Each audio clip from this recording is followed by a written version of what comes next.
जय श्री सीताराम। स्नेही भक्तजनों, रविंद्र जैन ग्रुप द्वारा प्रस्तुत की जा रही सुनो श्री राम कहानी की इस श्रृंखला में हम आप सभी धर्म प्रेमियों को भगवान श्री राम के जीवन की प्रेरणादायक, शिक्षादायक, सुखदायक कथाएं आप सभी तक पहुंचाने का प्रयास कर रहे हैं, जिसमें अभी तक आप सब ने सुना कि भगवान श्री राम अपार वानर सेना के साथ सागर किनारे पहुंच गए। रावण से अपमानित होकर शरण में आए हुए विभीषण का लंकापति के रूप में राज्याभिषेक कर चुके हैं। मानवता और सदाचार निभाते हुए 3 दिनों तक समुद्र से प्रार्थना कर चुके हैं। क्रोध करने पर समुद्र उनके सामने आया और समुद्र की क्षमा याचना पर समुद्र को क्षमा भी कर चुके हैं। सागर ने उन्हें अपने ऊपर सेतु बनाने का उपाय भी बता दिया है और सागर के कहने पर ही भगवान श्री राम ने सागर पर क्रोध करने के लिए चढ़ाया हुआ बाण सागर के उत्तरी तट पर छोड़कर वहां के समस्त निवासियों का संहार भी कर दिया है। प्रिय श्री राम रसिकों, सरस्वती पुत्र श्री रविंद्र जैन जी ने अपनी क्षमता, योग्यता और मति अनुसार भगवान श्री राम की कथा को रविंद्र रामायण के रूप में संकलित किया है, जिसमें समुद्र की शरणागति के प्रसंग को भी उन्होंने कितनी सरलता और प्रभाविकता के साथ लिखा है, यह आप भी सुनिए।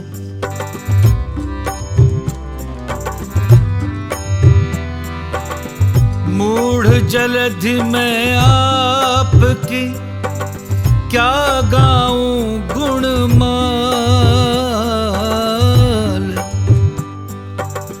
मूढ़ जलधि में आपकी क्या गाऊं गुणमाल, हाथ जोड़ विनती करूं सुनिए राम कृपाल, सुनिए राम कृपाल, सुनिए राम कृपाल। तुम मर्यादा पुरुषोत्तम हो, प्रभु मैं आधीन तुम्हारे हूँ। तुमने जो सिखाई मर्यादा, मैं उसको ही मन धारे हूँ। रत्नाकर सुनो नहीं मंगल, अब और विलंब लगाने में। सहयोग तुम्हारा वांछित है, लंका तक सेतु बनाने में। नल नील नाम के 2 भाई, प्रभु काम आपके आएंगे।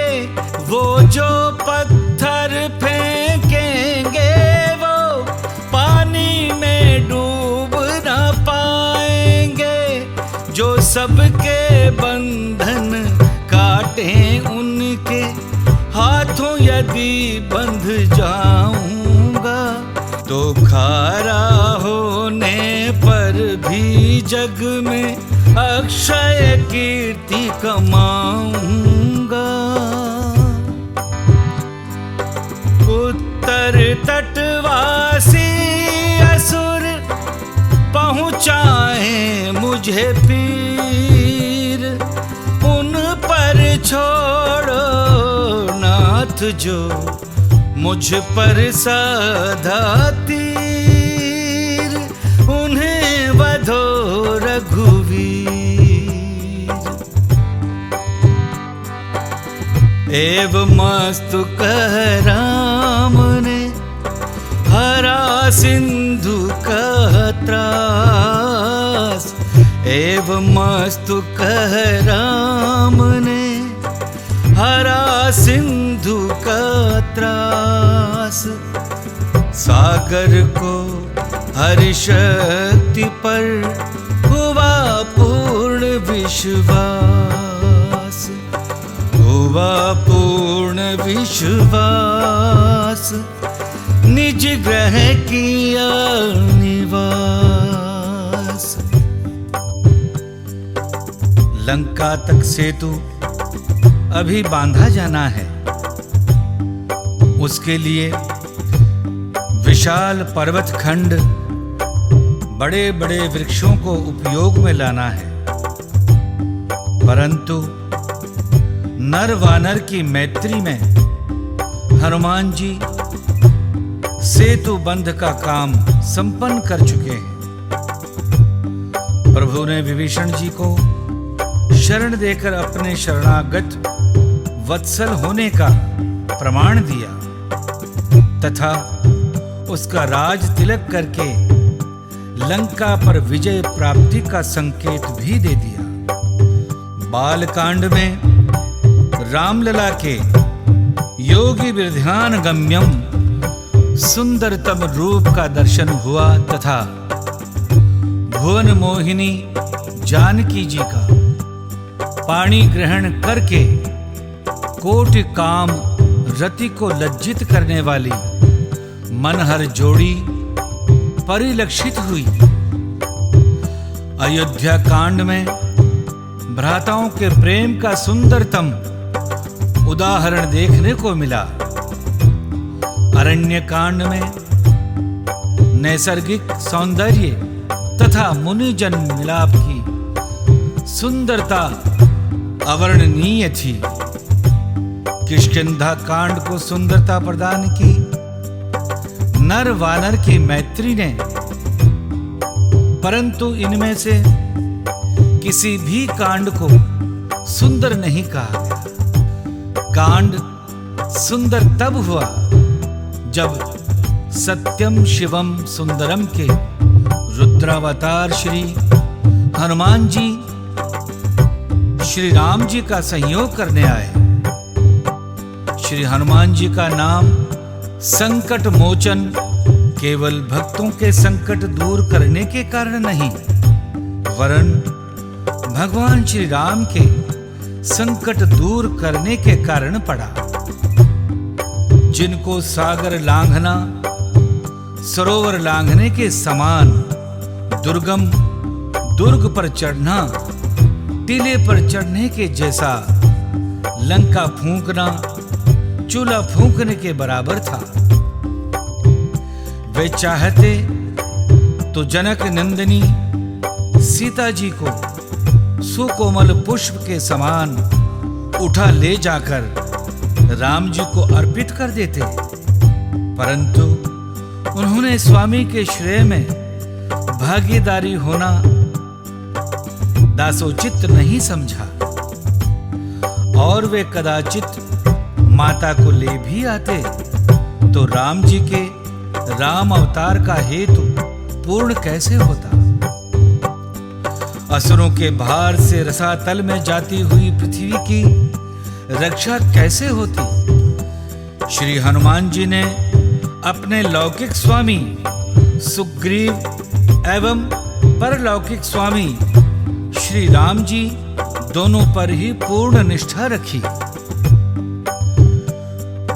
सुंदर कांड के पठन श्रवण से यह जीवन हो जाए सुंदर।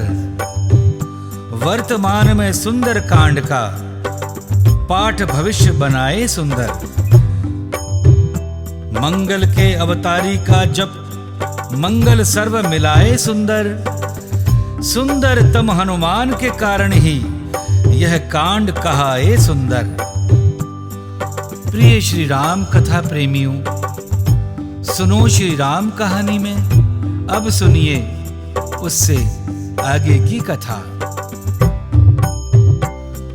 समुद्र देव के कहने पर भगवान श्री राम ने वह वज्र के समान अमोघ बाण जो उन्होंने समुद्र को सुखाने के लिए चढ़ाया था, समुद्र के उत्तर की ओर छोड़ दिया। जहां वे तेजस्वी बाण गिरा, वह स्थान उस बाण के कारण मरुभूमि के नाम से प्रसिद्ध हुआ। उस बाण से पीड़ित होकर धरती माता करा उठी। उस बाण की चोट से जो छेद हुआ, वह रसातल तक पहुंच गया और धरती के गर्भ का जल ऊपर की ओर उछलने लगा। भगवान श्री राम के बाण से बने हुए उस कुएं से निकलता हुआ जल समुद्र के जल की ही भांति था। बाण के कारण भूगर्भ से निकलते हुए जल को रोकने के लिए भगवान श्री राम ने उस स्थान में उपस्थित भूगर्भ के जल को अपने बाण के प्रभाव से सुखा दिया। तब से वह स्थान तीनों लोकों में मरुकांतार के नाम से विख्यात हो गया। समुद्र के किनारे का वह प्रदेश पूरी तरह सूख गया, जीवन शून्य हो गया।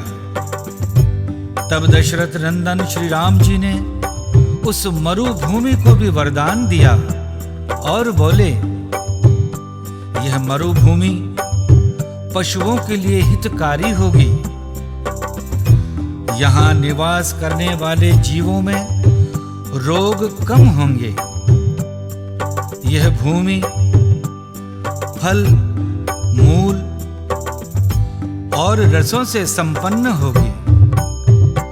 यहाँ घी आदि चिकनाई वाले पदार्थ अधिक मात्रा में उपलब्ध और सुलभ होंगे।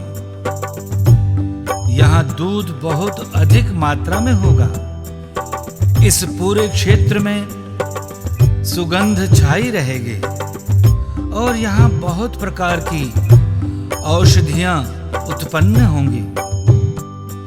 इस प्रकार भगवान श्री राम के वरदान से वह मरु प्रदेश अनेक गुणों से संपन्न होकर सभी के लिए मंगलकारी बन गया। भगवान श्री राम को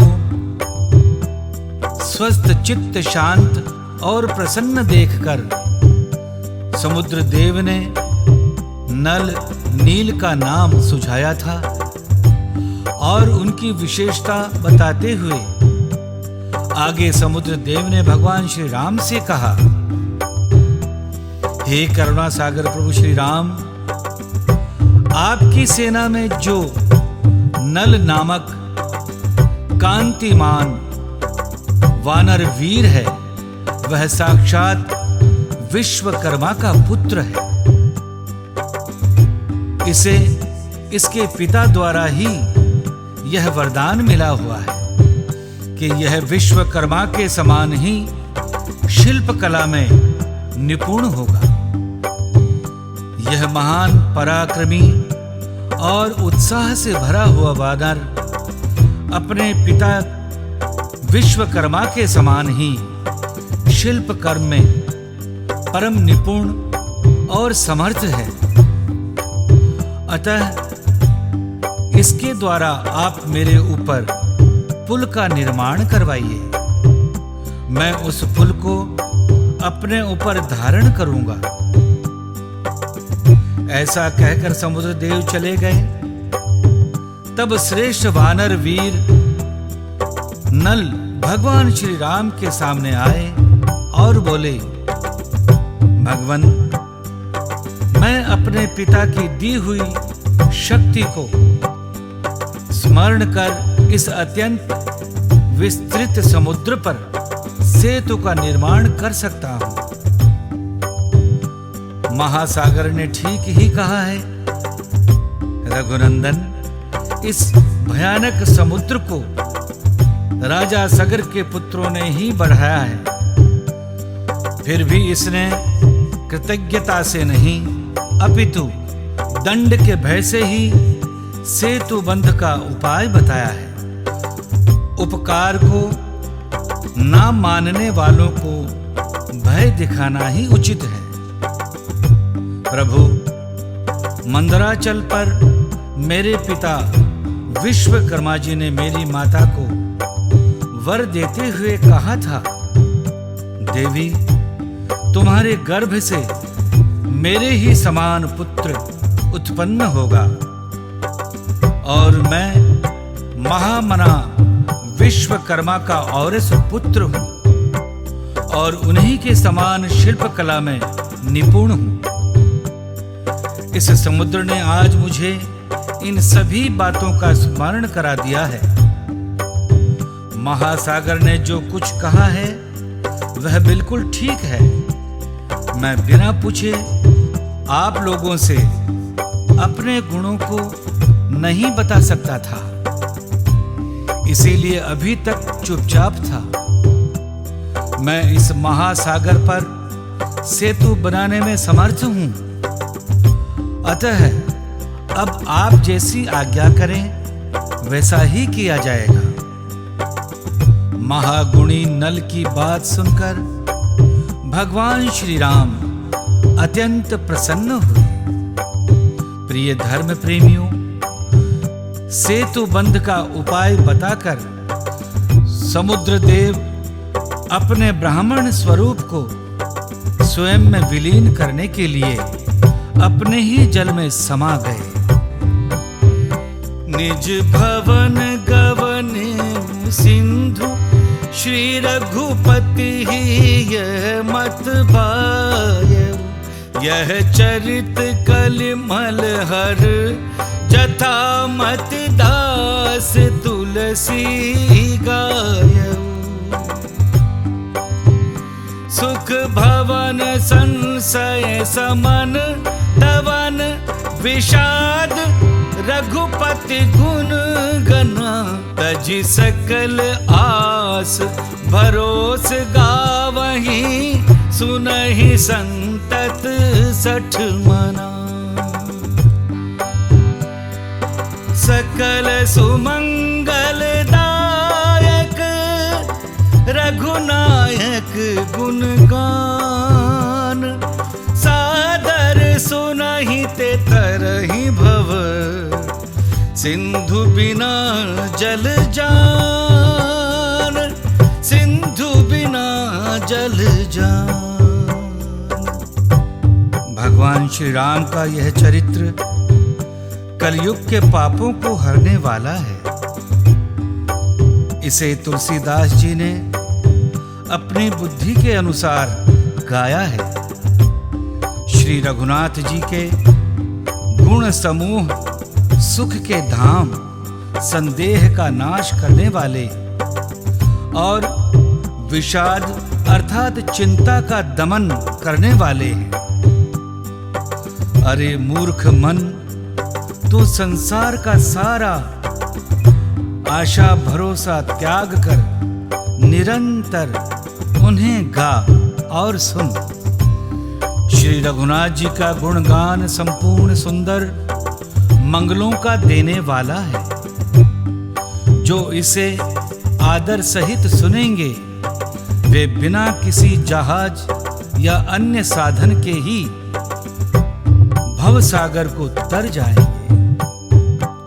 प्रिय भक्तजनों, कलयुग के समस्त पापों का नाश करने वाले श्री रामचरितमानस का यह 5वां सोपान समाप्त हुआ और इसी के साथ आज के इस एपिसोड को भी हम विराम देते हैं। सुनो श्री राम कहानी के अगले एपिसोड में हम आपको सुनाएंगे कि किस प्रकार भगवान श्री राम की प्रेरणा और वानर सेना के प्रयास से अपार सागर पर सेतु बांधा गया।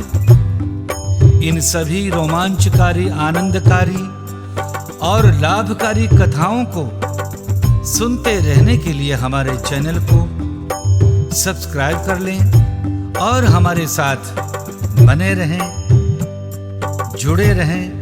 बहुत बहुत धन्यवाद। जय जय श्री सीताराम।